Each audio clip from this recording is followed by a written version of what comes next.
Yoga can bring about profound changes in your personal outlook. It represents a direct approach to facing personal difficulties, habits, and sometimes undesirable feelings. Finding the right practice and technique can often seem difficult, unpleasant, and sometimes humiliating, but good change is what the practice of yoga will bring.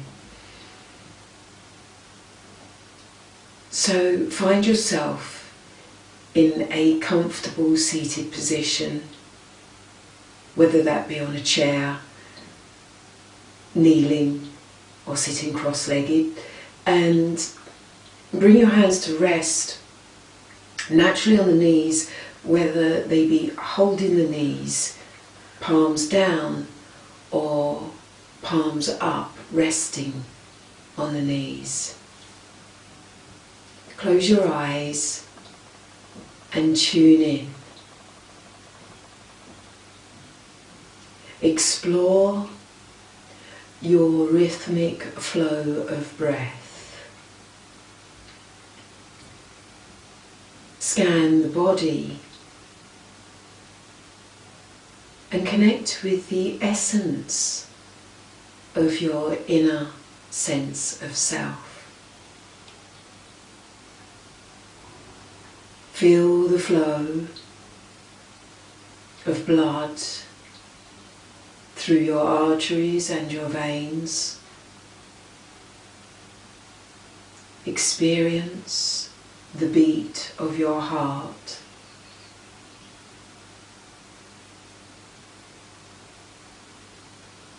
Be aware of your skin, the biggest single organ of your body. Perceive your skeleton and how muscles, tendons, ligaments, arteries, veins, nervous systems, lymphatic system, deep levels of skin, surface levels of skin, hair. Perceive them all, both from an inward perspective and an outward one.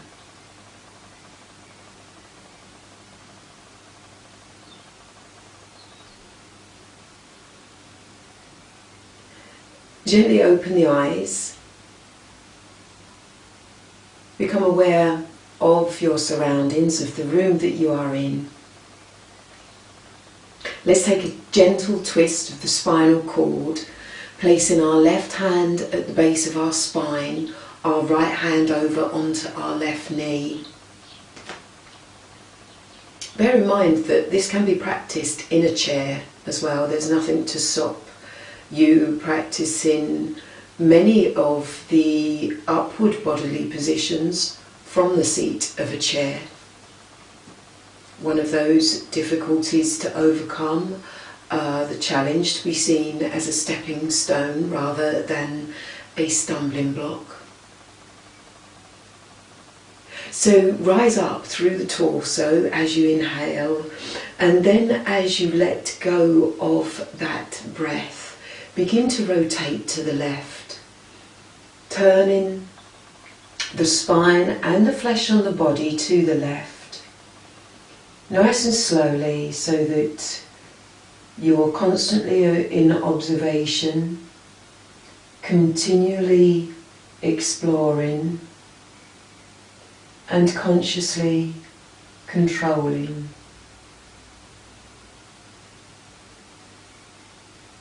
As you take another rhythmic breath in, rise up, keep that lift you've created as you flow through the centre and draw yourself in the opposite direction, so the right hand places at the base of the spine, the left hand at outer edge of the right knee.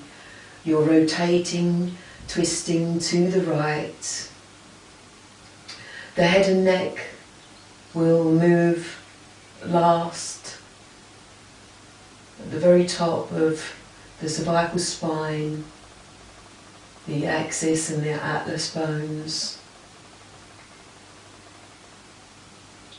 And then stay in with that elevated pull up, return to your neutral position.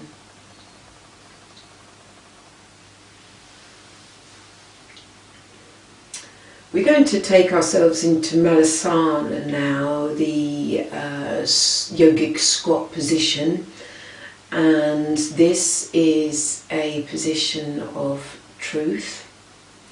So have that in mind as you practice. Let go of the ego. Understand no force is necessary, and if any position gives you discomfort, then it's possible you are forcing the posture, trying to progress too far too soon, allowing your ego to guide you rather than your breath. So with truth in mind, let us take our feet to hip width apart. And for some, if this is your first time practicing, you might like to take your feet wider than hip width, because that will help with levels of comfort and technique. Bring both hands either side of your hips. Breathe in, lift the buttocks and bring the cheeks of your buttocks forwards. You can walk your hands in, and in a moment we will take our hands and arms to come in front of us. But if you're going to find this difficult, then you can have a chair in front of you or a table to hold on to, possibly something heavy weighted, of course, so it's not going to come back on you. So bring your arms in front. You can use the flesh of the upper arms to press on the flesh on the inside of the legs. Bring the palms of the hands to prayer position and rest them at the heart, and draw up through the trunk of the body, so you're making a nice stretch through the trunk of the body rather than slouching down. And that's why you use your arms to open out the inner thighs. Check the weight disbursement in the feet. Are you dropping onto your insteps? Can you roll the instep outwards so that you get weight into the outer edge of the feet? And the toes, are you gripping the toes into the mat, creating tension, or are you able to pick them up and wiggle them?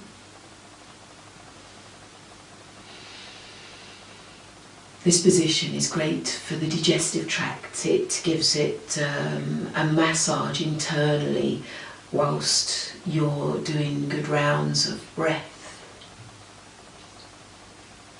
Let's take a nice deep inhalation.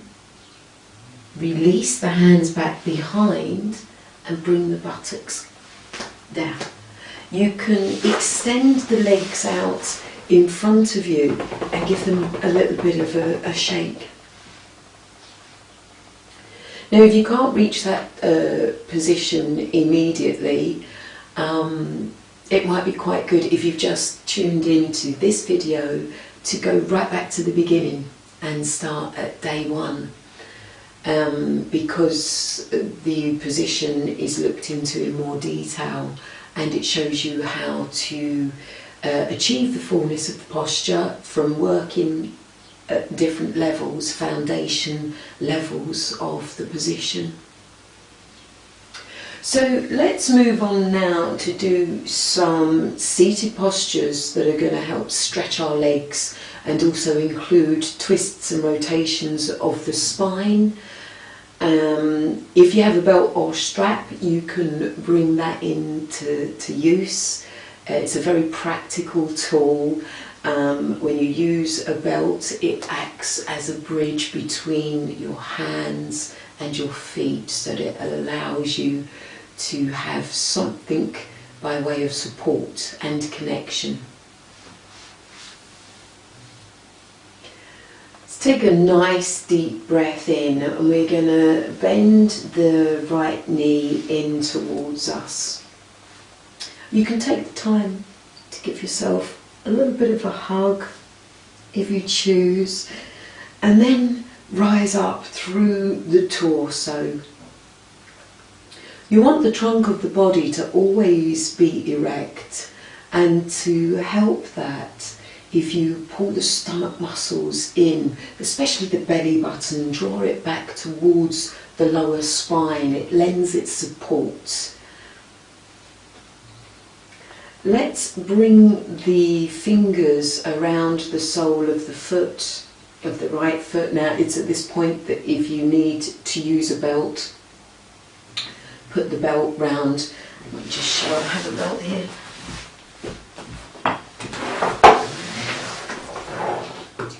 So you could put the belt around the ball of the foot and hold on nice and tightly. And then upon an exhalation, you begin to straighten that leg. Nice and gently, and you'll be able in time to walk those hands along the belt to then connect with the foot. So now we're going to take our left hand outside of our right foot, or if you're still using the belt, that's fine. We're going to release our right hand and we're going to swim it 180 degrees so that it travels behind us, keeping the hand aligned with the shoulder, and then you're rotating the trunk of the body around the spinal twist. Unclench your teeth. Breathe. Be aware if you've leant back, if you're trying to reach the wall behind you. You have your head and shoulders directly over your hips, and then you'll bring that right hand round, connect to the heel of the right foot or the instep, or you can have 2 fingers and a thumb around the big toe, whatever feels most comfortable for you. You'll release the left hand, you'll then extend the left arm in line with the left leg, and then with that arm swim it 180 degrees behind you and turn to look over the left shoulder with the teeth unclenched and the breath flowing, and then coming back centrally. Bring one hand underneath the hamstring, allow that right leg to bend, gently placing it back to stretch and straighten along the mat. And then we'll breathe in, draw the left leg in. Take the time to hug it in nice and close, getting the foot further in towards the buttocks if you can. And then you'll either link the fingers or place the belt or strap underneath the ball of the foot. Through inhalation you rise up. Through exhalation you surrender and stretch and straighten. Bring the right hand outside of the left foot, release the left hand, swim it round behind you 180 degrees, being aware that you've not leant back, that you're still nice and upright through the torso, the trunk of the body, that you're moving the skin on the torso to assist with the twisting spine. Bring the left hand round, connect it to the left foot, release the right hand, swim it round behind you, rotate and turn to look over the shoulder.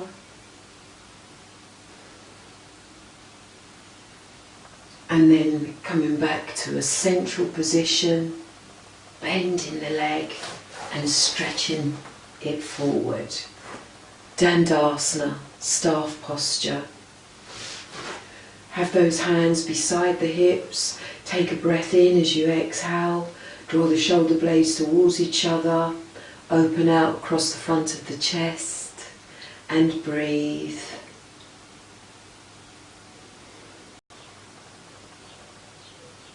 Let's now practice the heron posture. So there are two ways of having the base, the foundation. So we'll practice both, and then that will give you an idea of which could possibly give more comfort to you. Let's breathe in and draw the heel of the left foot in towards the perineum. And if you find that your left knee is hanging about in mid-air, then utilise a cushion to put underneath it to give it support. For when the body feels supported, it will surrender with greater ease. If it's hanging around in mid-air, it's going to grow tense and tight and stay contracted. So you really want that to be relaxed. You can also open out the flesh between the inner thigh and the calf muscle, the real fleshiness of the calf muscle. Just open that flesh out in opposing directions, and that will give more room for the bent leg to relax. And then breathe in and bend the right knee and draw the heel of the right foot in close to you. You're going to link your fingers and get them underneath the foot, or use your belt or strap. You still want to rise up through the torso. Be aware that you've not slumped, stooped or rounded the upper back and collapsed the ribs down into the stomach, because if that happens, the breath that's flowing through you can't take the oxygen into all those internal organs. So if you've got space and you're lifted and elevated, the oxygen is more likely to reach all those vital places. So your head and shoulders are over your hips. You take a breath in, pick that right heel up off the floor, and as you breathe out, you begin once again to straighten the leg. No judgments on the self if it doesn't straighten immediately. That's what a dedicated and constant practice will have you achieving. And as you find the fullness of the posture, look toward the shin or the thigh and the arms, and realise how the trunk of the body, the leg and the arms make a triangle shape.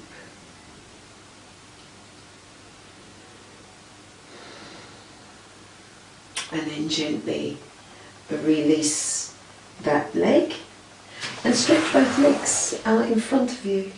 And then we'll go to the other side, giving yourself a moment in between to adjust, adapt, reconnect.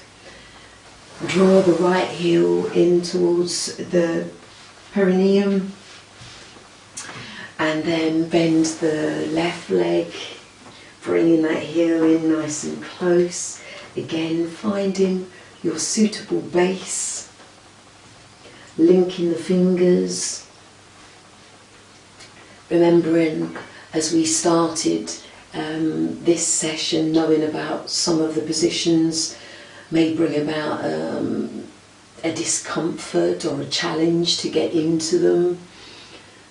But all of this helps you face yourself and the challenges and essentially work it out. So rising up through the trunk of the body, lifting the left heel away from the mat, slowly breathing out, surrendering, allowing the muscles of the legs to relax, allowing the tendons to surrender. No judgment if it's not happening immediately. It's not supposed to. You're made of strong stuff, and some of it takes a while to unravel, to release, to let go. So stick with it. Check the breathing. Check the shape of the triangle that you've made with the leg, the trunk of body, the arms. And then gently release. And allow the legs to stretch forward. Give them a shake if you need to. So that's one form of the base of the heron. The other is the half hero. So if you take 2 fingers of your right hand, place them underneath your left knee and pull the flesh out. So you're actually creating some space there. And as you draw the right foot towards you, get the flesh of that as you draw the left foot towards you, get the hand on the fleshy part of the left calf muscle, roll it outwards, and then bring that left foot back so that the toes are aligned with the buttock. Now you might find that that makes you lean to the right, so lift yourself up and adjust and adapt. You could even put a cushion underneath that right hip or buttock to level yourself out.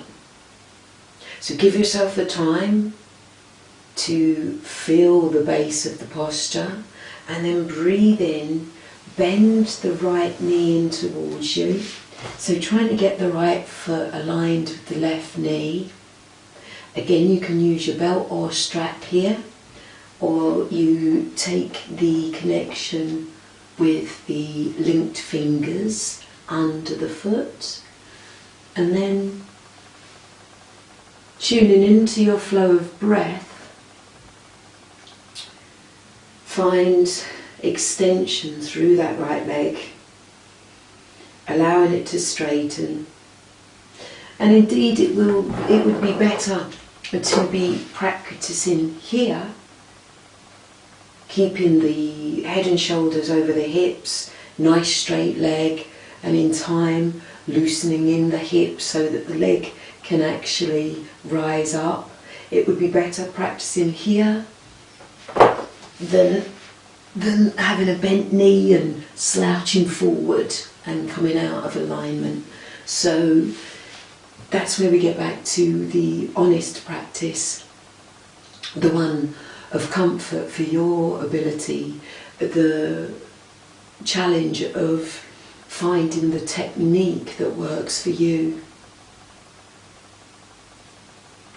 And in time, you'll be able to draw the shin closer towards the nose, and the nose closer towards the shin. And then you'll gently allow that leg to release, extend the legs forward, and give them a bit of a shake if you need to. So this time we'll take 2 fingers of the left hand, take them underneath the right knee and open it out. It's just about pulling the flesh out a little bit, and then you'll be drawing that right leg back upon yourself. Take the right hand, really grab hold of that fleshy calf muscle and roll it outward so that you can then bring that right foot aligned with the right buttock. You may feel that you've leant to the left a bit here, so now's the time to accommodate your base. You want both sit bones absolutely connected with the mat. Breathe in, bend the left knee in towards you. You want to look at having your head and shoulders still central over your hips, connecting with that left foot. Stay in with the breath, increasing your awareness of the breath. It's a continuum. Once you start the process and continually practice it, it becomes habitual in a good way. Nice deep breath in, and then as you exhale, begin to straighten, focusing on the triangular shape. Your breath is your guide. It will tell you when you are releasing, when you're able to surrender further into the position.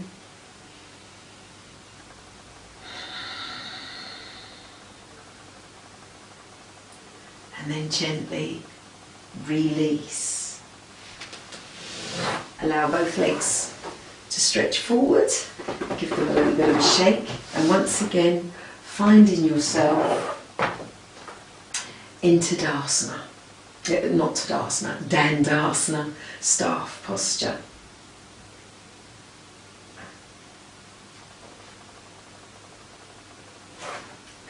So now we're going to look at Salvangasana, which is the shoulder stand. Because from here we'll be able to go into the plough position, and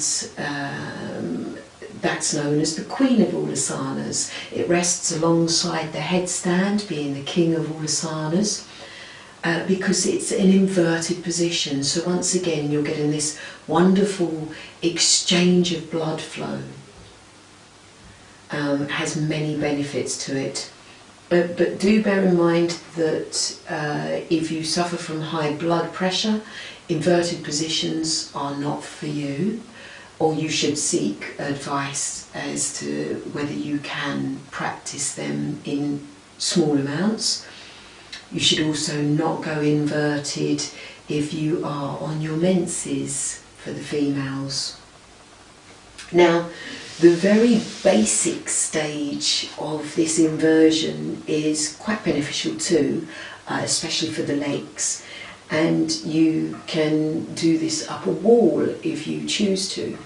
So if you do have a wall, what you need to do is get your buttocks as close to the wall as you can, come down onto your side, and then swing your legs so that they're up the wall.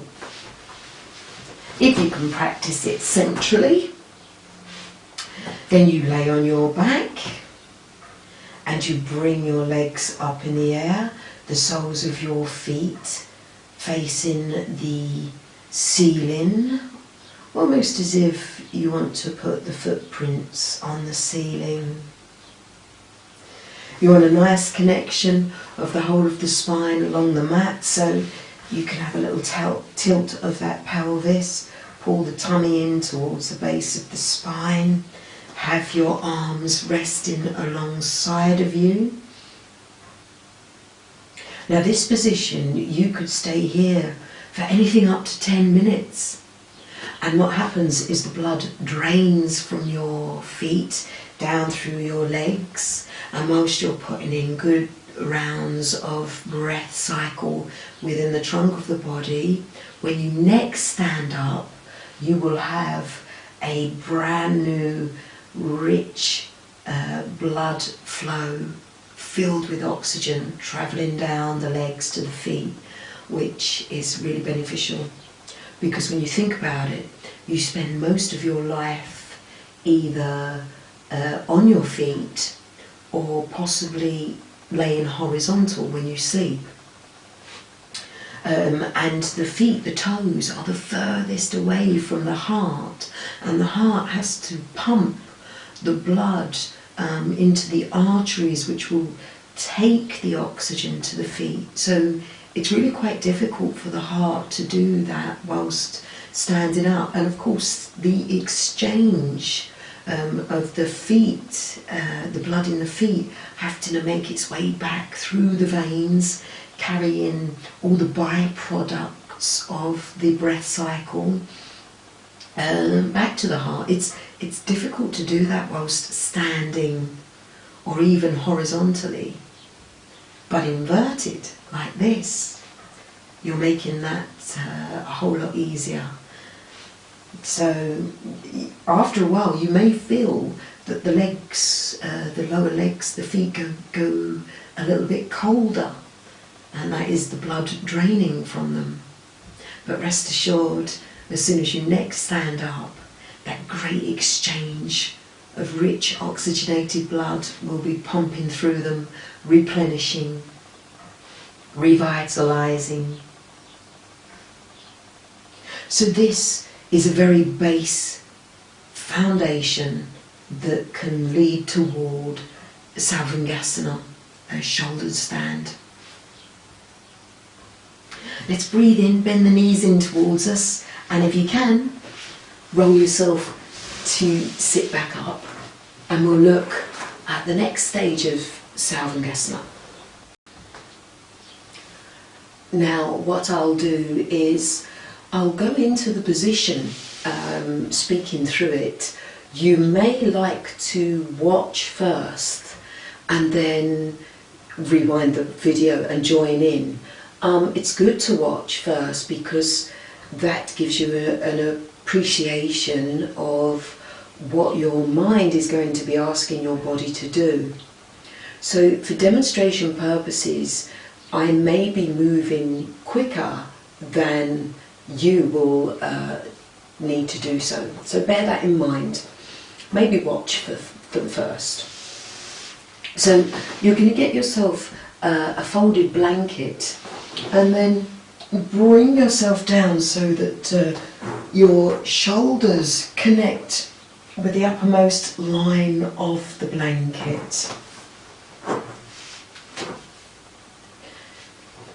You're going to breathe in and bring your legs to that position that you were just practicing, and then readying yourself, you'll take another breath in and you're going to tip yourself over and bring the hands to rest into the base of the spine. Now once you get up into this position, you do not want to move the head or neck. You're resting on the back of the neck, the hypothalamus, which helps regulate metabolism. You might like to gulp or swallow to just get some comfort in the position. You want to draw your elbows closer towards each other. Breathe.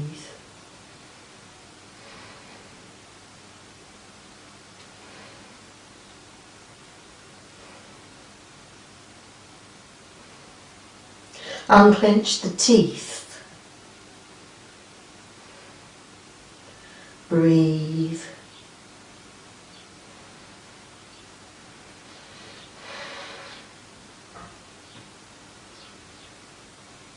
And then you can bend the knees, bring the heels close to the buttocks, bring the knees down towards the head, chest, and very gently begin to lower the body out of the position. Now you can allow the legs to straighten as you reconnect the bones of the spine with the mat. Keep the thighs as close to your chest as you are able until you become fully connected, and then allow those knees to bend. Bring your hands around your shins, and you can gently take a breath in and draw the nose between the knees, and then release.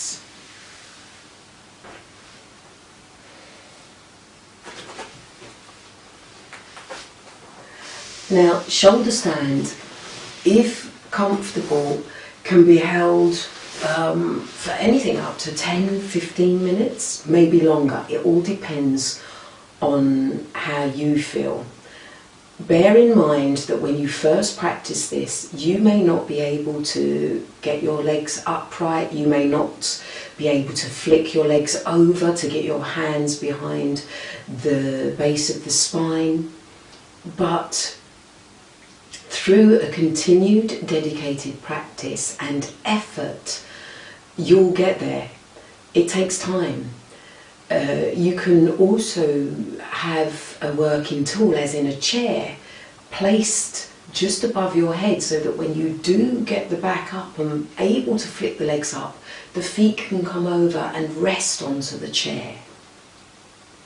There are many variations of the pose, bringing the legs into practice, certain shapes. So we will be looking at those as we progress.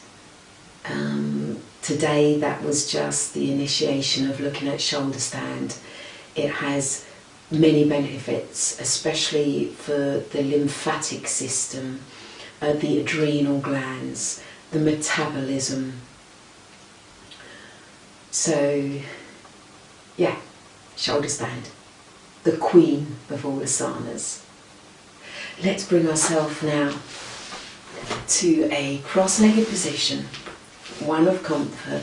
You can use your blanket if you want to put it underneath your buttocks to rise up through the trunk of the body. Rest your hands on your knees, whether they tend to want to hug the knees or rest palms up. Chin parallel with the floor.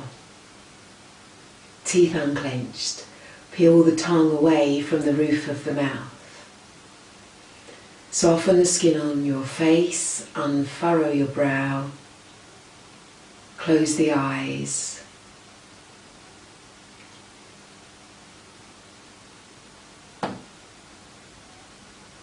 Tuning in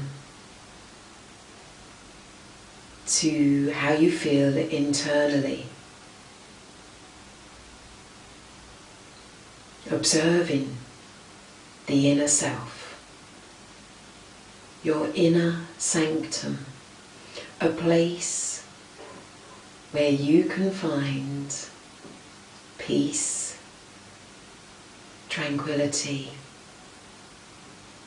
serenity.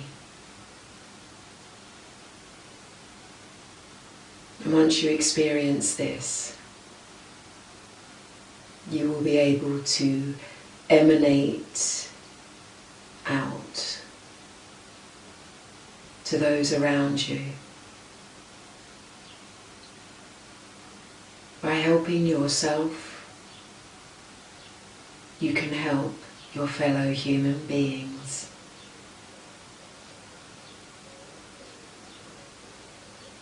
Remember this. And then you open your eyes, bring the palms of the hands together at the heart. Give thanks and gratitude for all that you're able to do, all that you have. Avoid looking at what you don't have, or maybe seeing what someone else has and you want that. Rather, appreciate and be thankful and grateful for what you have. It's all good. Safe in the knowledge that yoga is good for you too.